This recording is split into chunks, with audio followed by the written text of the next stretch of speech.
Avec vous. Ça fait 14 ans que je suis au service des séminaires, supérieurs de séminaires, et à Ars, puis maintenant à Rome. Et donc on travaille, vous travaillez en amont, et nous bénéficions de votre travail d'accompagnement des vocations. Je voudrais ce soir, à la lumière de ce qui a déjà été dit aujourd'hui, qui est fort riche, j'espère que vous avez encore un petit peu d'énergie, et disque dur pour enregistrer, enfin je ne sais si ça vaut la peine, mais vous partagez un peu mon expérience de ce que j'ai découvert dans la ligne de notre thème aujourd'hui, promouvoir la vie comme vocation et promouvoir toutes les vocations.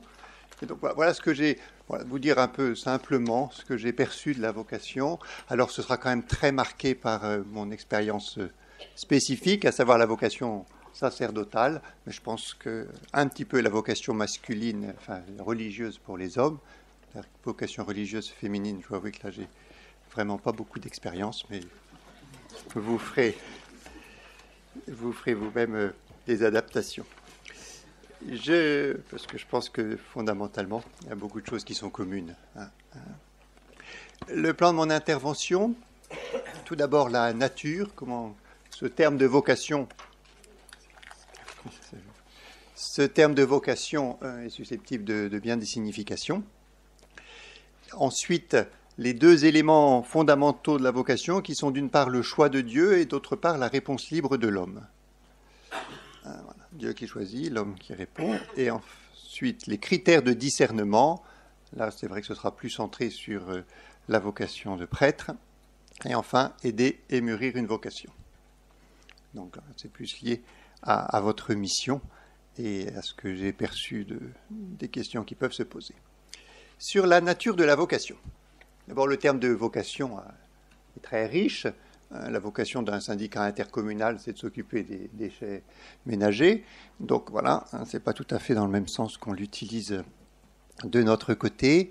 Le terme de vocation, fondamentalement, dans une perspective chrétienne, alors ça nous a été très bien dit dans la conférence théologique de ce matin, c'est cette relation entre Dieu et l'homme, Dieu qui appelle et l'homme qui répond. Et fondamentalement, cette capacité d'un dialogue entre Dieu et l'homme, et un dialogue qui peut engager toute notre vie. Et la vocation première, eh bien, c'est précisément de partager cette gloire de Dieu. C'est la vocation à la sainteté. L'Épître aux Éphésiens nous a été rappelé. On est choisi dans le Christ et on est capable de Dieu, appelé à partager sa gloire. Donc fondamentalement, quand on parle de vocation, ça nous a été suffisamment rappelé ce matin pour que je n'y revienne pas. Cette vocation s'inscrit, ça nous a été redit, mais je me permets de redonner quelques points de repère un peu fondamentaux, puis ensuite on rentrera plus dans le détail, mais s'inscrit dans l'Église. Voilà, on ne vit pas le célibat tout seul aussi, ça a été redit. Un appel pour tous les hommes, et chacun selon sa condition, donc de ressaisir la dimension profonde. Et voilà, c'est l'Église qui est une communauté d'appelés, le Seigneur nous appelle. Déjà dans les Actes des Apôtres, voilà, ils louaient Dieu, ils avaient la faveur de tout le peuple, et chaque jour le Seigneur adjoignait à la communauté ceux qui seraient sauvés.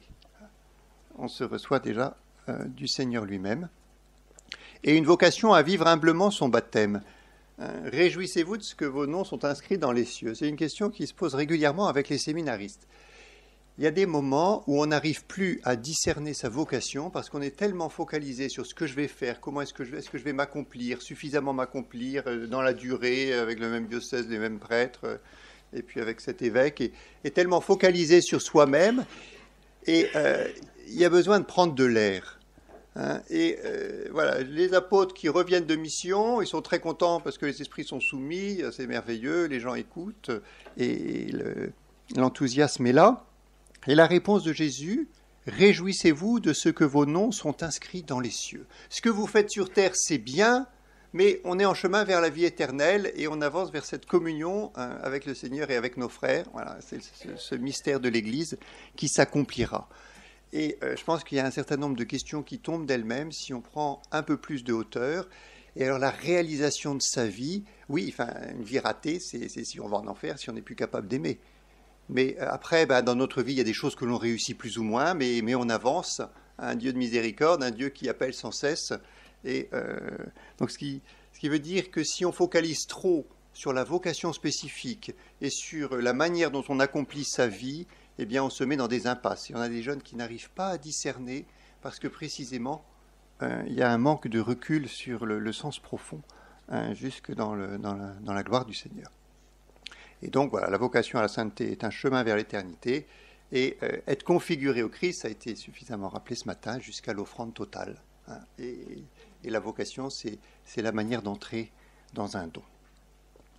Je voudrais continuer en distinguant entre vocation commune et vocation particulière, ce qui était le titre même de notre journée, promouvoir la vie comme vocation, toutes les vocations, parce qu'à l'intérieur de l'Église, et donc dans notre vocabulaire chrétien, le terme de vocation a deux sens principaux. Le premier, c'est la destinée fondamentale de l'homme, la vocation universelle à la sainteté, c'est ce dont je viens de vous parler. En effet, pour la gloire de Dieu, on est appelé. Voilà. Dieu nous a choisis dans le Christ, voilà, et appelé à sa gloire, à entrer progressivement dans sa gloire. Et puis le deuxième sens, qui est plus spécifique, qui est la manière dont l'homme accomplit sa vie. Voilà. Qu'est-ce que je vais faire de ma vie ? Et donc une question qui se pose de manière beaucoup plus concrète pour des jeunes. Voilà. Entrant dans la vie, il y a les formations initiales, la personne se construit, et ensuite, eh bien, comment est-ce que je vais me donner ? Avec deux orientations, vocation commune au mariage et les vocations particulières. La question de la vocation commune au mariage. L'homme quittera son père et sa mère, il s'attachera à sa femme, et tous deux ne feront plus qu'un. Ça, c'est la vocation commune. Moi, j'ai la vocation au mariage, comme chacun d'entre vous.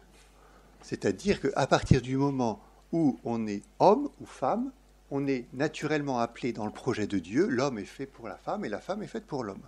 Et donc il y a cette complémentarité. Enfin bon, vous connaissez toute la théologie du corps de Jean-Paul II. En disant personne n'est l'humanité à soi tout seul. Voilà. Donc il y a cette complémentarité homme-femme qui est le projet même de Dieu.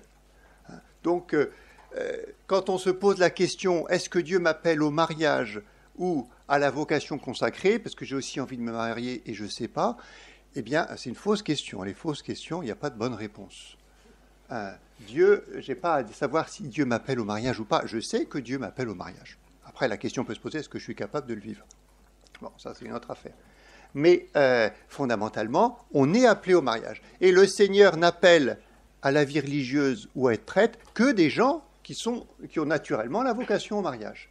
Et donc, ce n'est pas parce que j'aime pas le mariage, j'aime pas les femmes, ou j'aime pas les hommes si on est une femme, ou j'ai pas envie de me lier avec quelqu'un pour toujours, ou je ne sais pas quelle autre raison. J'ai souvenir un jour d'un garçon au séminaire qu'on n'avait pas pu garder. Enfin bon, le discernement était clair qu'il n'était pas sur son chemin.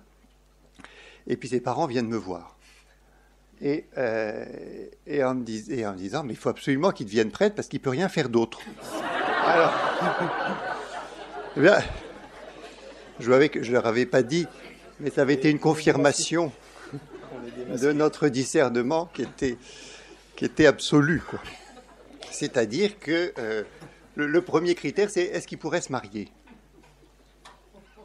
Et s'il ne peut pas se marier, je ne suis pas sûr que...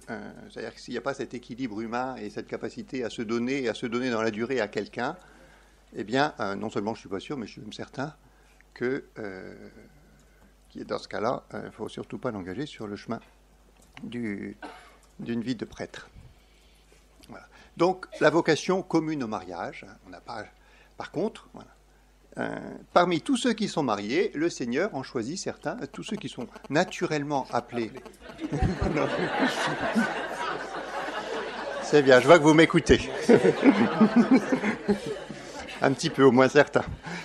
Et donc, parmi tous ceux qui sont appelés, oui, il ne faut pas que tout le monde se marie avant la vocation, mais parmi tous ceux qui sont appelés à se marier, naturellement, du fait de notre humanité, homme ou femme, eh bien, certains, le Seigneur en choisit certains pour être tout à lui. C'est Matthieu 19, qui est quand même un très beau texte, qui est très lumineux, en disant pourquoi, mais si on ne se marie pas, il y en a qui ne se marient pas parce qu'ils ne peuvent pas, et puis il y en a qui ne se marient pas à cause du royaume de cieux. Que celui qui peut comprendre, comprenne. En disant, il y a cette espèce de mystère, il y a un mystère de la vocation, il y a un mystère du choix de Dieu. Alors que, dont on fait l'expérience quand on est appelé soi-même, mais aussi que des gens mariés peuvent très bien percevoir. C'est-à-dire que s'il y a une certaine vie spirituelle, une vision de ce qu'est l'Église, eh bien on saisit bien que tout le monde n'est pas appelé aux mêmes choses et que certains, dans leur cœur, portent des choses particulières, mais les parents le voient aussi avec leurs enfants. S'il y a une éducation chrétienne, eh bien on va voir que tel enfant porte quelque chose de particulier. C'est pas souvent le plus sage, mais parce qu'il y a souvent un peu plus de combat spirituel que pour les autres, mais il porte quelque chose de particulier. Donc cette réalité, certains ne se marient pas, donc un choix spécifique pour le bien de l'ensemble. Il y a toujours à réfléchir en fonction de quelque chose de plus large. C'est pas seulement comment est-ce que je vais me réaliser, mais c'est comment est-ce que je vais me donner. Et si je me donne, je me donne pas à moi-même, je me donne aux autres, à Dieu et aux autres. Et donc, avec cette présence, la question de la vocation spécifique nous met vraiment devant la question de la vocation de manière large, et puis aussi la vocation spécifique, devant est-ce que nous croyons cette présence de Dieu au monde? Est-ce que nous croyons que Dieu donne à son Église ce dont elle a besoin? Et il y a un acte de foi qu'on a sans cesse à refaire. Et c'est quelque chose de très fort, justement, que l'on va voir dans notre deuxième point, sur la réalité du choix de Dieu. Je dois avouer que ça a été une de mes plus fortes expériences au plan spirituel dans ma mission au service des vocations de prêtre, de saisir ce choix de Dieu. Et on a ça dans l'Évangile, Jésus choisit qui il veut. Et Marc 3, Jésus gravit la montagne, il appelle à lui ceux qu'il voulait, ils vinrent à lui. Jésus, on sait que Saint Luc nous dit qu'il a même passé la nuit à prier, il le reçoit du Père, dans sa communion avec le Père, et voilà, il appelle à lui ceux qu'il voulait. Et ensuite, ils ont à répondre. Pastores d'Abo Vobis, excusez-moi mes abréviations, à quelques pages, Jean-Paul II a des pages extraordinaires sur la réalité de l'appel et la liberté de la réponse. Ce dont d'ailleurs il a été question dans un des carrefours. Et par exemple, l'expérience de Saint Paul, quasiment toutes les lettres de Saint Paul, Paul, apôtre de Jésus-Christ, non par la volonté de Dieu, non par le choix des hommes, c'est pas mon choix, j'ai reçu quelque chose. Cette réalité d'un appel de Dieu, on ne peut ni l'expliquer ni l'inventer, c'est à accueillir. J'ai un séminariste qui m'avait dit ça, il m'avait dit, mais j'ai trouvé la paix depuis le jour où j'ai arrêté de chercher pourquoi est-ce que Dieu m'appelait. Est-ce que j'ai des talents extraordinaires? Est-ce qu'il a vraiment absolument besoin de moi et personne d'autre pourra faire ce que je vais faire? Est-ce que je ne sais pas quoi? Est-ce que c'est pour me punir? Est-ce que c'est... Enfin bon, on peut imaginer, vous savez, tout existe. Et voilà, donc pourquoi est-ce que Dieu m'appelle? Ben non, c'est dans le cœur de Dieu, je renonce à savoir. Est-ce que Dieu m'appelle? Ça, là, j'ai à discerner. Mais pourquoi? C'est le secret de Dieu.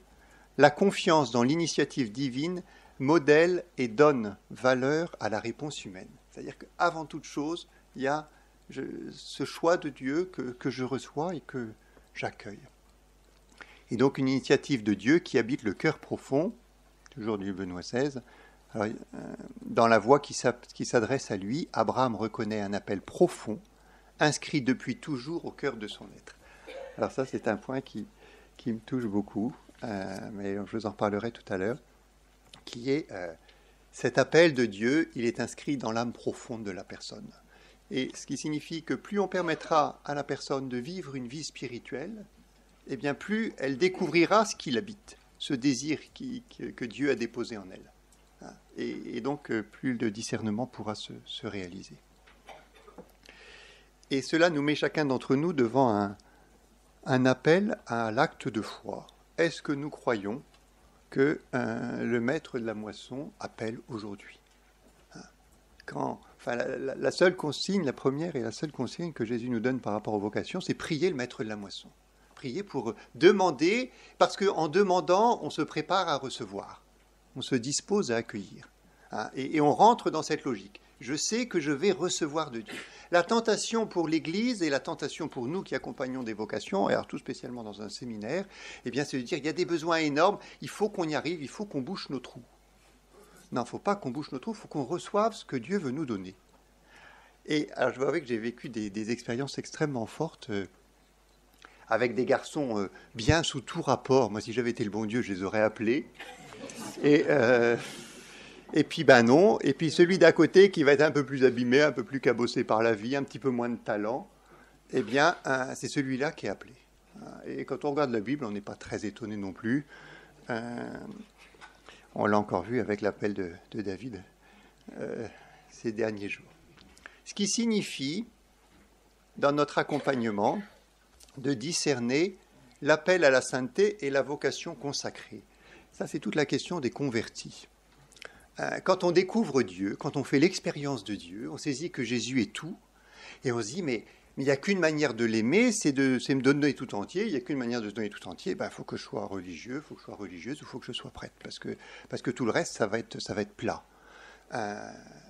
Le Concile Vatican II et tout le dynamisme qui a évidemment précédé et qui fait partie du trésor de toute l'histoire de l'Église, eh bien, nous montre que la qualité d'amour, la sainteté, on peut la vivre dans toutes les conditions.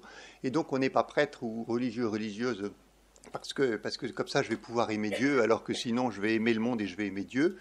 Et voilà, l'appel, la soif d'absolu peut être vécu dans toutes les conditions. Alors, ça ne va pas être du tout vécu de la même manière. On ne va pas consacrer autant de temps à la prière.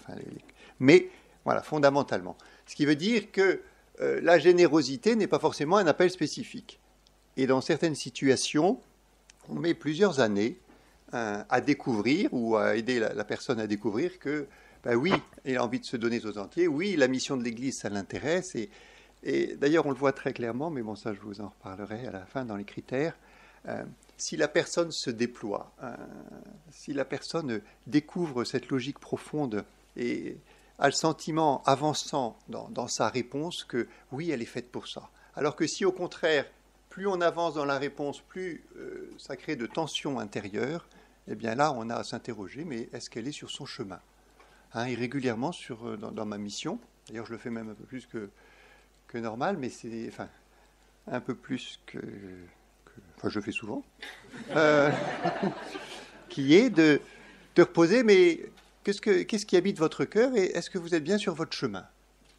En disant, il peut y avoir d'autres chemins positifs. Moi, je garde un tas de liens avec des anciens qui sont mariés, qui m'envoient des faire-part de mariage, de naissance. Et si c'est un bon discernement, mais fantastique. Ayons cette liberté de collaborer à une œuvre qui nous dépasse. Et ce qui signifie que nul ne peut forcer la main de Dieu. La libre et souveraine décision de Dieu d'appeler l'homme demande un respect absolu. Et je peux vous dire vraiment que dans ma mission, on touche du doigt la réalité de l'appel. Et comment est-ce que des garçons qui, les expériences de la vie ont pu cabosser un peu, des limites objectives, mais s'ils sont sur leur chemin, petit à petit, ils vont se déployer, ils vont s'engager dans les études, ils vont la vie spirituelle, la charité, et la personnalité progressivement va entrer dans sa vocation et dans ce pourquoi elle est faite. Et alors après, la joie de les voir devenir prêtres et s'épanouir dans le sacerdoce. Alors qu'au point de départ, on partait de loin. Et le critère n'est pas... Plus j'avance, alors maintenant, à Rome, j'ai que second cycle. Donc tout le discernement initial a été fait, mais quand j'étais à Ars, donc on a accompagné depuis la propédeutique, eh bien, plus j'avançais, moins je savais en propédeutique qui allait devenir prêtre. Parce que y en a qui sont bien sous tout rapport et puis ça fonctionne bien et puis en fait ils n'évoluent pas ou sont pas où il y a des problèmes qui apparaissent et puis d'autres plus fragiles, plus petits, moins brillants. Eh bien petit à petit les choses se mettent en place et avec des belles et grandes joies. C'est-à-dire que si on est sur son chemin, là où le Seigneur nous attend, les choses à nous d'accompagner, de soutenir, de stimuler, mais ça doit se mettre en place. Et si ça ne se met pas en place, on s'interroge. Donc, on ne peut décider de sa propre vocation, on la reçoit comme un don. Et dans l'accompagnement des jeunes qui pensent à la vocation, c'est un point très important. Ça me plaît ce que vous faites, je veux faire pareil. Peut-être, pourquoi? Et cherchons les causes profondes. Et puis, est-ce que le Seigneur aussi, il a envie que tu fasses ça? Et on avance, hein, doucement. Du coup, si on la reçoit comme un don, c'est quelque chose de beau. T'entends, on a des garçons qui rentrent au séminaire en se disant « j'ai pas de chance, j'ai été appelé hein ». Alors bon, ceux-là, habituellement, ils ne rentrent pas au séminaire, il faut qu'ils aient passé cette étape de dire mais, si le Seigneur m'appelle, c'est pour le salut du monde, donc c'est beaucoup plus que ma petite vie, mais je vais profiter, hein, et Dieu veut mon bonheur. Hein, en disant, la vie de prêtre aujourd'hui, vous avez vu la taille des paroisses, vous avez vu tout ce qu'on leur demande, et puis ceci, et puis cela, c'est pas de chance, hein, c'est comme les autoroutes, il faut que ça passe chez les autres. Eh bien, non. C'est un don. Donc, l'Église ne peut appeler qui elle veut, l'initiative est de Dieu, notre mission, c'est d'accueillir, de discerner, d'accompagner, de permettre de se réaliser. Et là, on a une grave responsabilité. Parce que c'est pas, il est appelé, quoi qu'il arrive, il s'en sortira. Non, il est appelé, donc on doit avoir un soin tout spécial pour les vocations. Parce que, je dis ça, si vous êtes là, c'est pas la peine de dire ça. Mais parce qu'une vocation, c'est fragile. Et si on n'accompagne pas, si on ne soutient pas, si on n'éclaire pas, voilà. Et si on ne donne pas tout l'humus dont on a parlé ce matin, eh bien, elle pourra très bien ne pas se réaliser. Et là, en conclusion, ma vocation, don et mystère, c'est le livre de Jean-Paul II sur sa propre vocation. Je le reçois et c'est quelque chose qui me dépasse, hein, que je ne peux complètement analyser. Et donc, la première attitude, c'est l'émerveillement devant sa propre vocation. Hein. Et la foi en l'appel de Dieu et la confiance en lui. Si Dieu m'appelle, ma foi, il assumera. Alors, à moi de répondre. Moi, ça m'a mis très paisible quand il était pour le discernement de ma propre vocation, assurons-nous que c'est la volonté du Seigneur. Alors ensuite, il faut correspondre. Hein, ça, c'est une conversion de tous les jours qui est loin d'être finie. Mais si on est entre ses mains, qu'est-ce qu'on a à craindre? Je leur faisais cette réflexion ces jours-ci avec les séminaristes en disant, mais c'est quand même pas si compliqué que ça. Si on est entre les mains du Seigneur, alors après, à nous de bien discerner ce que Dieu veut, mais j'ai vraiment pas le sentiment, peut-être qu'il faut m'arrêter, hein, mais que ce soit plus difficile, que la vocation de prêtre ou de religieux ou religieux soit plus difficile qu'une vocation laïque mariée dans le monde. C'est-à-dire que si on veut être fidèle à une qualité d'amour et de don, le mariage, c'est aussi un sacrée aventure, non? Et donc, ce qui compte, c'est la qualité de notre amour. Et là, ça va être un long chemin, mais après, de telle ou telle manière. Et pareil, ça libère. Et je pense que plus on aide les jeunes à dire, attention, ce qui compte, c'est la qualité, la manière dont tu vas te donner. Ensuite, si tu es appelé à ceci, vas-y. Puis si c'est pas ça, c'est pas grave. Donne-toi et tu peux faire de belles choses. Donc face à ce choix de Dieu, il y a la réponse de l'homme. Et donc une réponse libre. Dieu, voilà, qu'est-ce que je fais? Non, c'est comme ça. Dieu s'adresse à la liberté. La vocation particulière n'est pas une fatalité ni une nécessité. Puisque, de toute façon, tout le monde a la vocation au mariage. Donc ce n'est pas un souci. Si on ne veut pas répondre à sa vocation particulière, mariez-vous. Hein? Mais c'est vrai, parce que c'est ce qui permet de poser un acte de liberté. Si on dit, je suis appelé, de toute façon, je n'ai pas d'autre choix, je ne suis pas appelé au mariage, donc on ne va quand même pas rien faire non plus, eh bien, non. Voilà, elle demande une offrande personnelle et libre en réponse. Dieu demande un don. Et le don ne peut pas être imposé. Et donc chacun est libre d'accepter ou de refuser. C'est la question du jeune homme riche. Il s'en va tout triste. C'est vrai que probablement, il y a bien des manières d'interpréter ce texte, mais probablement qu'il était appelé à se donner tout entier. Oui, d'ailleurs, c'est même clair, parce que Jésus lui dit. Et il était appelé à se donner, et il y avait des freins. Il n'a pas su faire confiance et lâcher les freins, eh bien, cette souffrance de ne pas réaliser. ce qu'il portait. Alors peut-être qu'il est revenu le lendemain, hein, on n'a pas le récit de toute sa vie, ou peut-être qu'il s'est marié et que c'était très bien. Mais passer à côté, c'est quand même passer à côté de ce à quoi on est fait dans le plan de Dieu. Alors le Seigneur bénit le mariage, mais voilà, c'est quand même dommage. Donc il faut y réfléchir à deux fois. Ce qui veut dire que notre mission, c'est de soutenir la liberté.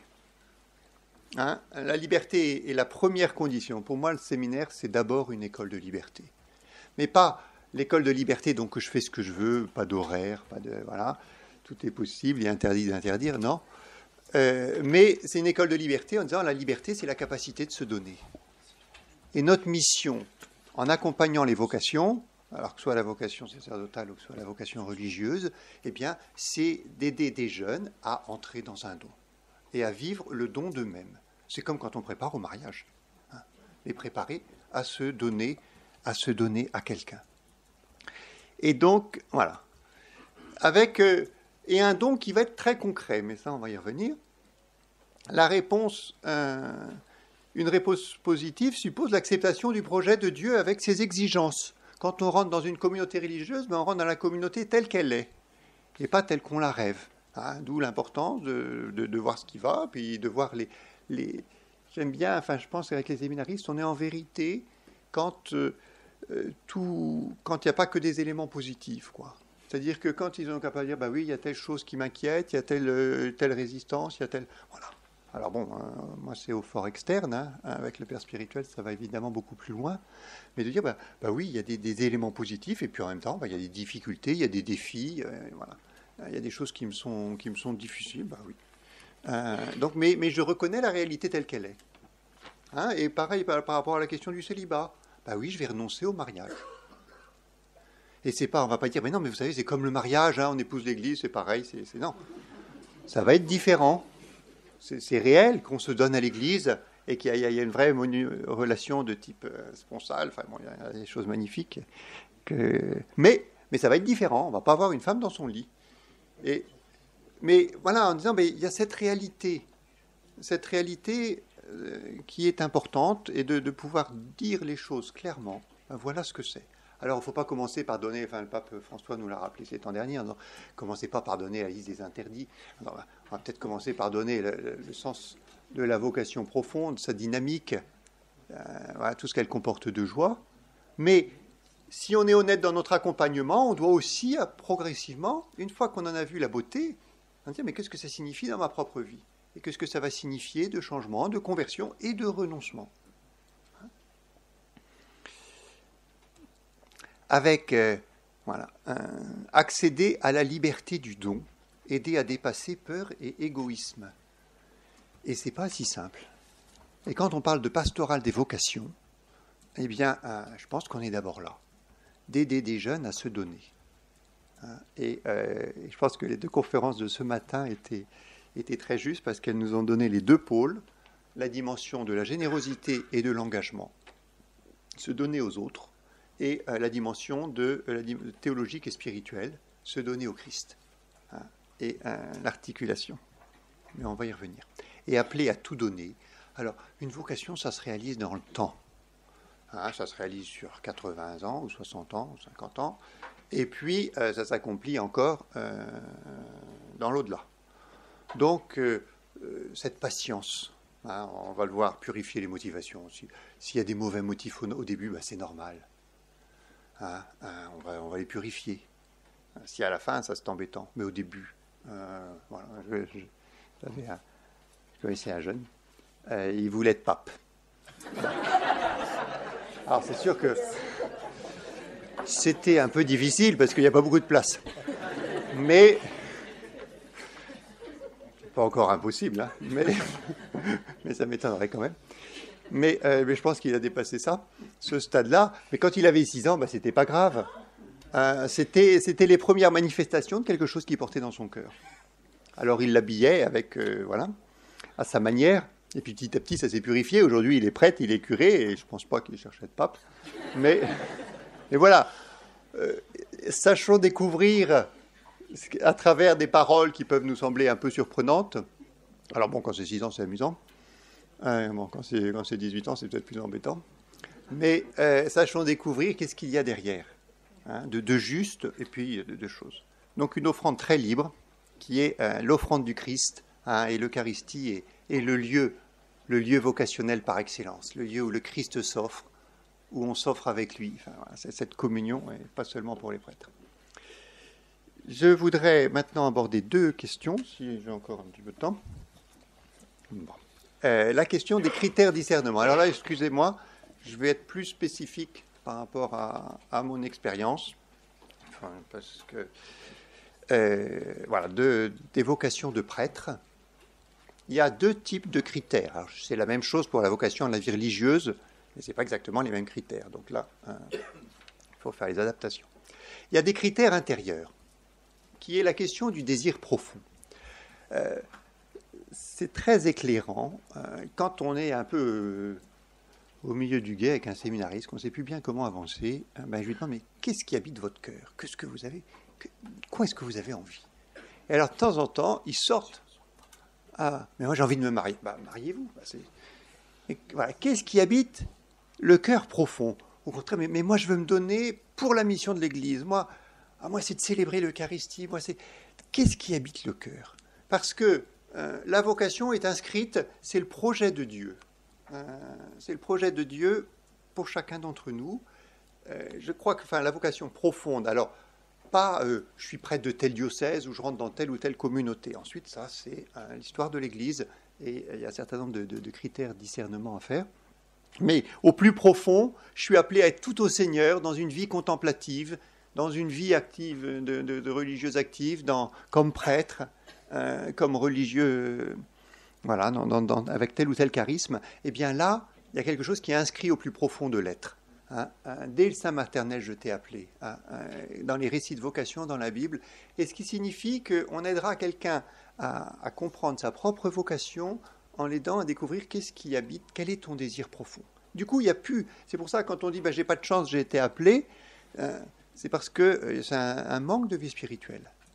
C'est-à-dire qu'on n'a pas assez éveillé le désir. Et notre mission d'accompagnement des vocations, c'est d'éveiller ce désir, de le découvrir. Et de le comprendre. Voilà. Qu'est-ce qui habite mon cœur? Alors, il y a plusieurs, pour la vocation de prêtre, je distingue 5, ça se discute, évidemment. L'appel au don total, à être tout à Dieu, tout aux hommes. Alors ça, je pense que c'est commun, évidemment, avec la vie religieuse. Il y a quelque chose d'une universalité dans le désir intérieur. Est-ce que j'ai vraiment envie de me donner? Voilà, j'appartiens à Dieu. C'est très étonnant. D'ailleurs, de temps en temps, par rapport à d'autres qui n'ont pas cet appel-là, ils sentent que le don d'eux-mêmes, ils ont à le vivre à travers le don dans le mariage. Alors que pour la vocation consacrée, voilà, je veux être au plus profond, j'ai le désir d'être tout à Dieu et tout aux autres. Le deuxième élément, alors là qui est plus lié à la vie apostolique, le désir d'annoncer la bonne nouvelle. Alors normalement, ça devrait habiter tout baptisé, mais il y en a, on le sent bien avec des jeunes, il y en a, j'ai envie de construire ma vie, j'ai envie d'avoir une famille, des enfants, de les élever dans la foi, c'est magnifique, faites. Et puis d'autres, moi j'ai d'abord envie de me consacrer à l'annonce de l'Évangile. Réfléchissons, faites aussi. L'amour de l'Église et le désir de servir sa mission, ça c'est un élément aussi avec les jeunes. On sent qu'il y a des jeunes qui ont un rapport tout spécial à l'Église. La vie de l'Église, ça m'intéresse. Alors bon, normalement, comme baptisé, on est évidemment membre de l'Église et intéressé par tout ce qu'elle est. Mais voilà, ce lien un petit peu spécifique à l'Église. Pour le prêtre, la place centrale de l'Eucharistie, d'où la question des servants d'autel. Je ne sais pas, dans nos séminaristes, on va faire des statistiques, mais je ne sais pas, il faut 70-80% qui ont été servants d'autel. C'est-à-dire que quand un jeune porte le désir d'être prêtre, eh bien, il a un rapport tout spécial à l'Eucharistie. Et donc lui permettre de servir, eh bien, c'est lui permettre de déployer ce qui habite son cœur. Et surtout quand il grandit, pas seulement quand il a ses 8-10 ans, mais comment est-ce que les grands jeunes aident les grands servants d'hôtel, surtout s'ils ont une mission auprès des plus jeunes, les aident à découvrir ce qui habite leur cœur. Et donc ce lien tout spécial à l'Eucharistie. Et souvent avec les séminaristes, alors c'était encore plus vrai quand j'accueillais avant l'entrée en propédeutique, j'aimais bien prendre un long temps, 2 heures, pour discuter avec la personne, qu'est-ce qui habite son cœur. Et alors, entre autres, est-ce que sortait le lien avec l'Eucharistie? J'ai envie de célébrer l'Eucharistie. Tout le monde n'a pas envie de célébrer l'Eucharistie. Tout le monde a envie de vivre de l'Eucharistie. Mais tout le monde n'a pas forcément envie de la célébrer. Parce que c'est lié à un appel spécifique. Et puis, le souci du salut des frères. Ça, c'est aussi un critère qui m'a marqué, qui est le salut des autres m'intéresse pour les prêtres. Alors, je pense aussi dans la vie religieuse, mais le salut des autres m'intéresse, et entre autres par rapport à la confession, par rapport à donner le pardon, réconcilier avec Dieu. Donc, il y a un certain nombre de critères intérieurs d'aider la personne à découvrir qu'est-ce qui habite ton cœur. Parce que le Seigneur parle à travers les désirs. Alors, il y a désir et attrait. Ça, c'est une petite distinction. Il y a des attraits qui peuvent être quelque chose qui nous plaît, mais qu'on n'est pas forcément appelé à réaliser. On découvre, on rencontre une religieuse fantastique, on se dit, mais c'est tellement beau sa vie, j'ai envie. Du coup, ça m'aide à comprendre la richesse des vocations, mais ce n'est pas pour autant que le Seigneur m'appelle. Et puis de distinguer aussi désir et idéal. C'est-à-dire l'idéal, c'est quelque chose qu'on s'est fait à l'extérieur de soi-même et qu'on veut réaliser. Voilà. Je veux une belle vie, alors je vais sauver le monde entier, et ça va être fantastique, tout le monde va se convertir avec mes propos, avec mes homélies, ou grâce à mon ministère, ou je vais me lancer dans l'éducation, et alors vous allez voir, les jeunes, ça va être quelque chose. Eh bien, une espèce d'idéal, et on essaie de réaliser un idéal, et alors ça se finit dans la déception, parce que l'idéal, il est en dehors de nous-mêmes, et on ne pourra jamais l'atteindre. Alors soit on renonce en disant, oui, j'étais jeune, j'avais des grands rêves, ou bien on se prend des petits idéaux. Non, la vocation, ce n'est pas un idéal, quelque chose à l'extérieur qu'on va rejoindre, c'est qu'est-ce qui habite mon cœur profond. Donc c'est qu'est-ce qui m'habite et j'ai à déployer ce qui habite le cœur. Donc s'il y a ces critères intérieurs, il y a des critères extérieurs, la capacité, qui se pose de la même manière pour la vie religieuse. Est-ce que je suis capable de vivre en communauté? Eh bien, tout le monde n'a pas cette capacité-là.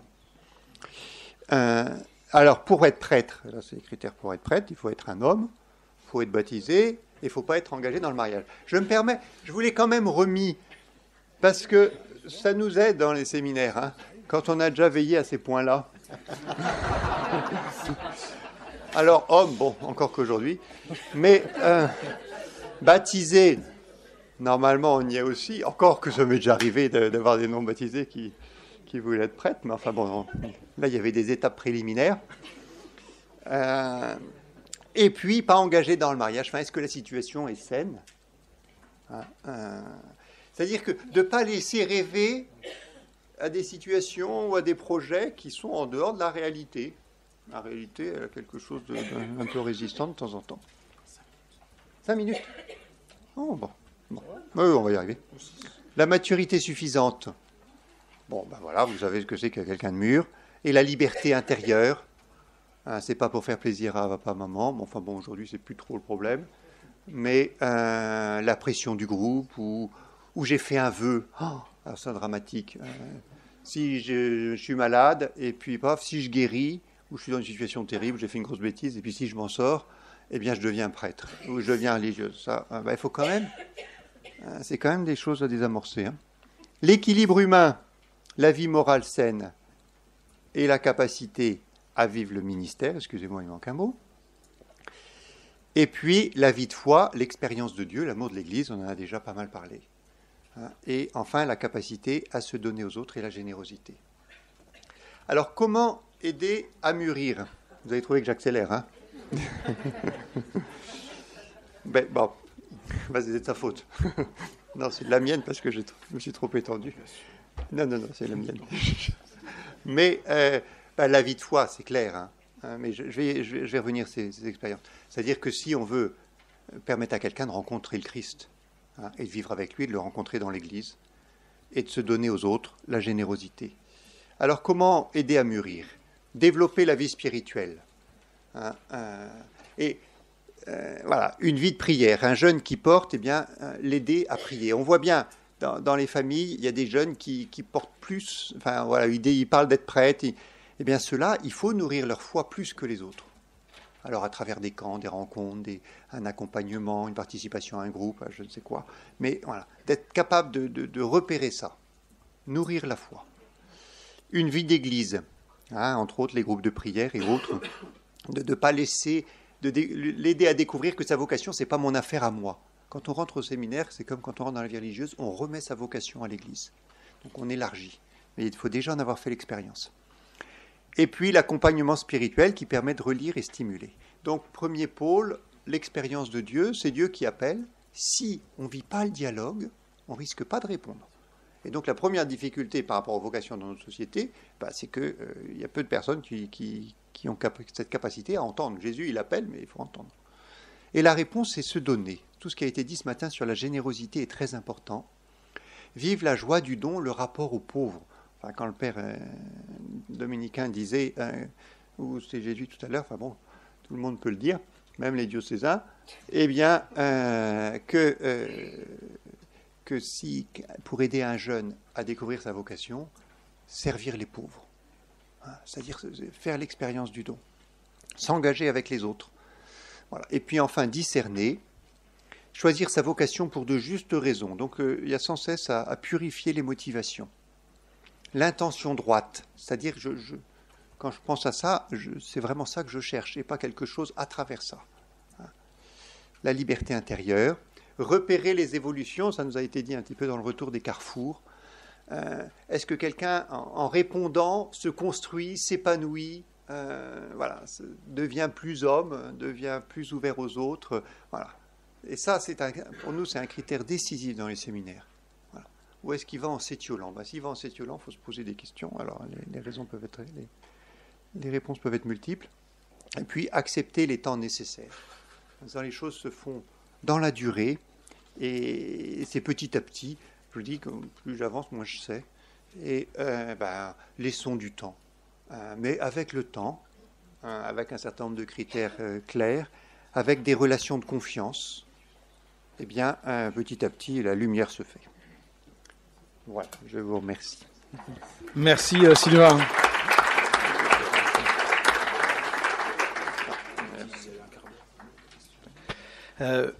Ceux qui avaient besoin d'éléments pour distinguer l'appel de tous à la sainteté, le sens vocation au sens large, et puis la façon dont on peut situer ces vocations particulières, cet appel spécifique, singulier.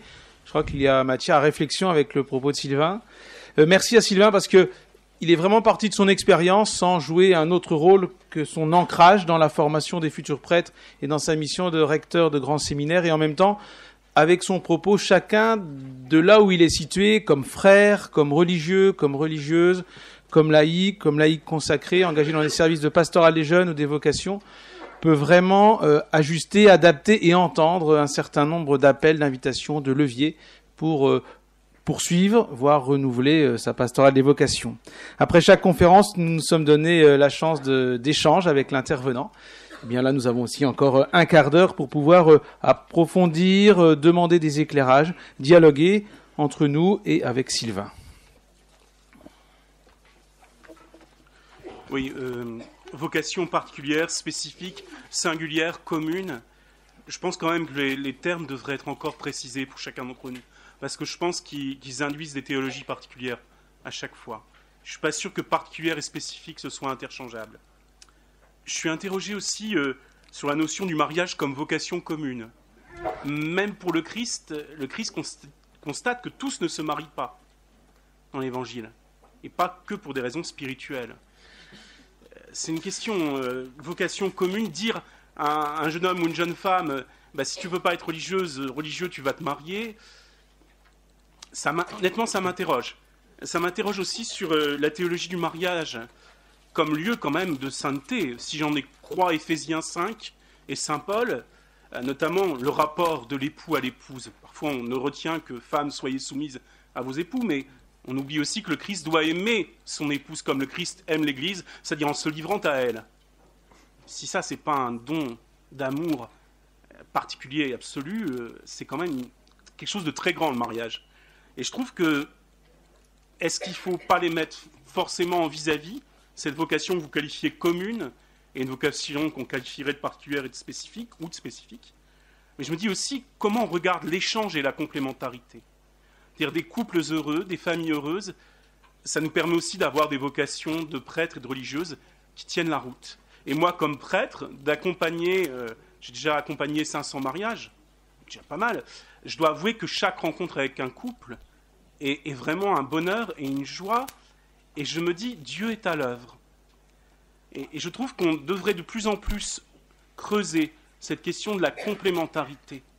Dans la joie de se dire, l'Église, elle se déploie, elle se réalise, justement, dans cet échange ou des vocations qui sont toujours, et vous l'avez dit d'une manière très juste et très belle, je crois aussi, que notre vocation, l'appel premier, c'est bien celui d'aimer, et d'aimer d'une manière où on se donne.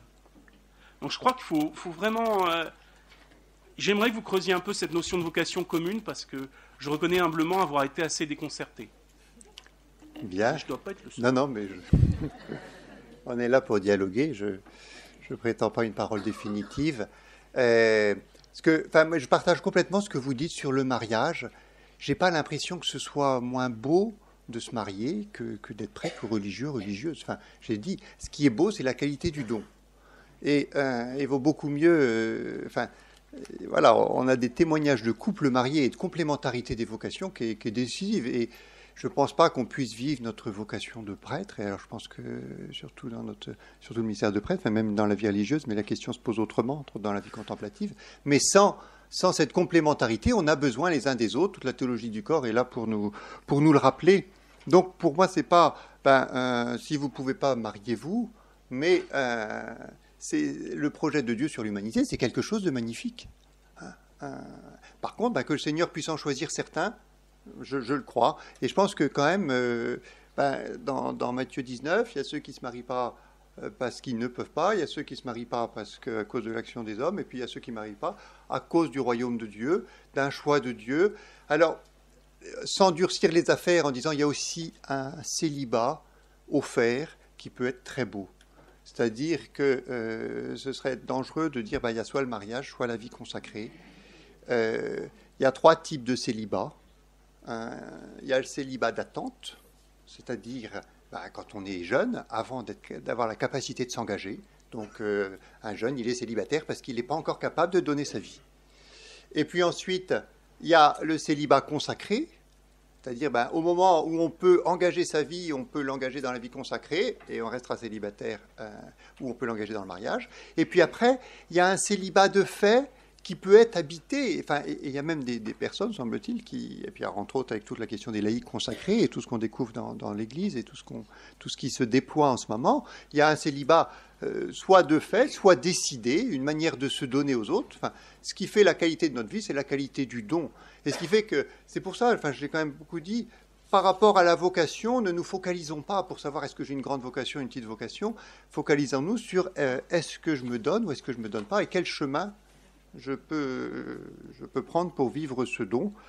Et donc, voilà, si je n'ai pas été clair sur ce sujet, je m'en excuse, mais je pense que sur le fond, je crois qu'il y a vraiment une complémentarité des vocations.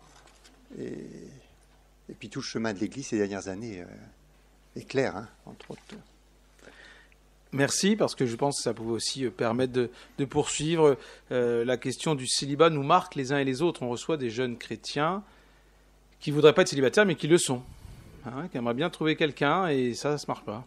Et l'intérêt là d'envisager les 3 célibats, si on veut, ça peut être très éclairant aussi pour nous, notre accompagnement, et donner du sens. On peut dire merci à la question et à la réponse.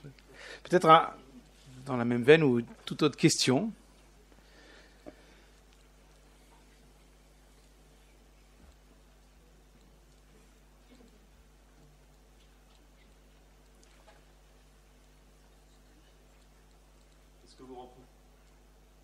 Est-ce que vous rencontrez des jeunes qui se sont tellement engagés, donnés, qui ont une éducation de l'engagement très forte, de réalisation d'eux-mêmes, j'allais dire, et qui fait qu'ensuite ils ont peut-être du mal à se donner au bon Dieu, dans le sens où ils sont plus maîtres d'eux-mêmes, vous voyez, à entrer dans la volonté d'un autre. Oui, ce problème dans le discernement des vocations, dans l'accompagnement d'une vocation. Un jeune qui se construit, je constate ça parfois dans l'accompagnement de jeunes. Il y a des jeunes qui sont tellement bien construits. Vous évoquiez des jeunes sous tout rapport. Résultat, ils ont parfois du mal à entendre l'appel du Seigneur et à y répondre. Oui, il y a différentes... Effectivement, il y a la question de se livrer. Il y a quand même un saut dans le fait de se consacrer à Dieu.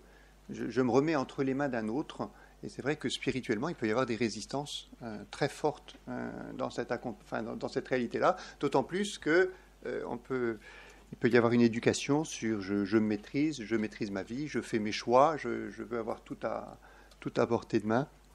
Et donc, c'est vrai que il y a quelque chose d'une confiance. C'est la même chose dans le mariage. Est-ce que j'accepte de me donner à quelqu'un et lui faire confiance au point de lui donner ma vie? Alors ça, c'est vrai que sur cette question-là, il y a des résistances qui sont réelles. Il y a aussi...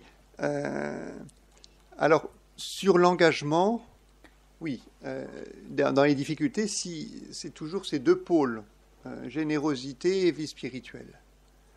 Et la vie spirituelle donne une liberté dans le don, alors que la générosité, il y a des moments où si on ne fait que la générosité, on va avoir un projet personnel, et il va falloir que Dieu rentre dans le projet personnel. Ça, c'est assez étonnant de temps en temps. Eh bien, voilà ce que j'ai décidé, et il faut que le Seigneur m'appelle à ce que j'ai décidé. C'est la question de l'obéissance aussi dans l'Église. C'est assez étonnant de temps en temps. Eh bien, la personne, au séminaire, ça peut arriver aussi. Eh bien, voilà, c'est ça que je veux faire, mais je veux le faire dans l'obéissance, alors il faut que vous me demandiez de le faire. Et c'est pas rare. Et ça peut être notre tentation à chacun, en disant, je me suis construit, voilà, les choses sont décidées, et ben, est-ce que je consens? Et ce qui a été dit sur déconstruire... De regarder ce qui se passe, d'être prêt, et je pense que dans l'accompagnement, mais il faut le faire tout doucement, parce que sinon on peut détruire la personne. Mais tout doucement, de regarder, mais qu'est-ce que tu portes dans ton cœur, et attention, est-ce qu'il n'y a pas tel ou tel aspect que tu n'as pas vu, tu n'as pas perçu, pour accepter aussi de regarder non seulement le beau projet qui fait plaisir à tout le monde, ou qui fait plaisir seulement à soi-même, et puis la réalité plus complexe. Et ça demande du temps. C'est pour ça que les choses se font que dans la durée. Le pape l'a rappelé dans l'exhortation en disant de préférer les temps longs, de voir sur les choses à long terme. Alors s'il y avait une dernière question qui marquait notre fin d'après-midi, je vais reprendre. Oui. Ma question serait... par rapport à ce que vous avez dit, je pense, dans le début, à savoir la question de la vocation comme participation au dessein de Dieu. C'est la question comme la vocation comme participation au dessein de Dieu. Et j'ai cru percevoir une façon que personnellement j'aurais tendance à nuancer un peu dans la perception de... Et là je vais caricaturer au contraire, oui. Ou bien je remplis la vocation que Dieu a prévue pour moi, ou bien je rate. Et je pense que dans les temps qui sont les nôtres, et puis d'une façon générale pour la liberté du discernement, concevoir, je dirais, une alliance entre l'homme et Dieu et une construction progressive d'un chemin qui, relu, peut devenir effectivement une vocation authentique, ça me paraît légèrement plus fécond que ce que j'ai cru entendre d'une case dans un organigramme qui, si je ne la remplis pas, j'ai peut-être un plan B, mais c'est un peu la case en dessous, quoi. Voilà. Il y aurait peut-être, le sens de la question, à nuancer entre je réponds pleinement à ma vocation ou rien. Est-ce qu'il y a une pédagogie progressive? Est-ce qu'il y a un entre-deux entre ce qui pouvait être perçu, et de façon un peu caricaturale, entre un tout ou rien? Alors effectivement, j'entends bien ce que vous dites, enfin je crois, en ce sens que les choses ne sont pas toutes inscrites et je réalise ce qui est inscrit ou je ne le réalise pas. Il y a quand même, je crois très fort à la providence, enfin comme chacun d'entre nous, à la providence de Dieu qui a un projet de salut qui se réalise pour l'humanité, mais qui se réalise aussi pour notre humanité qui dit oui et qui dit non. Et que dans cette providence de Dieu, tout peut être saisi. Donc effectivement, on n'a pas des choses toutes écrites et puis je réalise le programme informatique dans le détail tel qu'il est fait ou je fais autre chose. Mais donc voilà, et même c'est très important dans l'accompagnement en disant bah oui, il peut y avoir dans la vie des choix, des moments où on a dérapé, des moments où on s'est éloigné, où on s'est abîmé aussi, où on a abîmé les autres. Et puis c'est pas pour autant que tout est perdu. La providence, le Seigneur peut tout ressaisir, tout peut entrer dans ce projet, et donc on n'a pas à le durcir dans notre manière de l'aborder. Je crois. Donc voilà, on participe à un dessein de Dieu qui nous dépasse. Cependant, il y a quand même un projet de Dieu pour chacun d'entre nous, mais effectivement qu'on n'a pas a priori et que l'on découvre avec le temps. Et moi, par rapport à ma propre vocation, j'ai complètement compris ma vocation pour ma retraite de 10 ans de sacerdoce.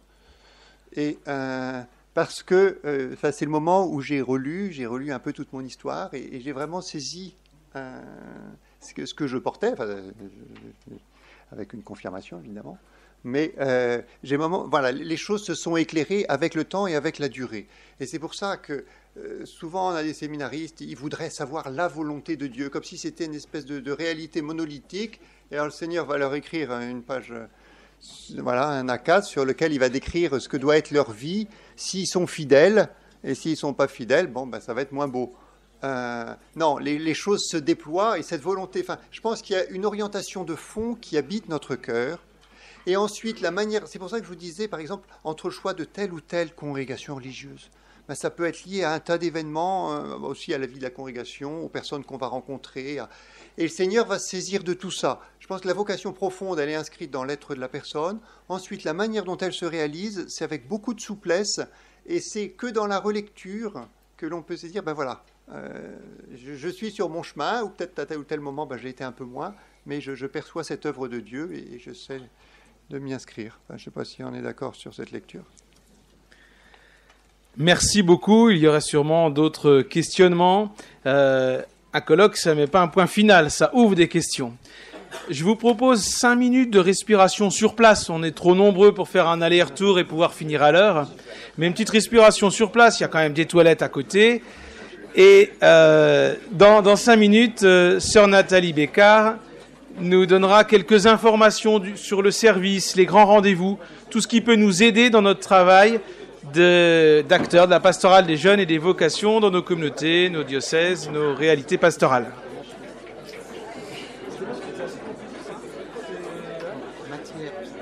Ouais, ça arrive au moment. Alors, je te change, je te remets d'autres diaporamas. Oui. De rien. Très bien. Oui, vas-y. Mais ce qui était sympa, c'est que les questions, elles sont permis d'aller justement. Moi, la question qui m'a posée par rapport au mariage, entre la vocation pour le mariage et le mariage sacramentel chrétien. Voilà.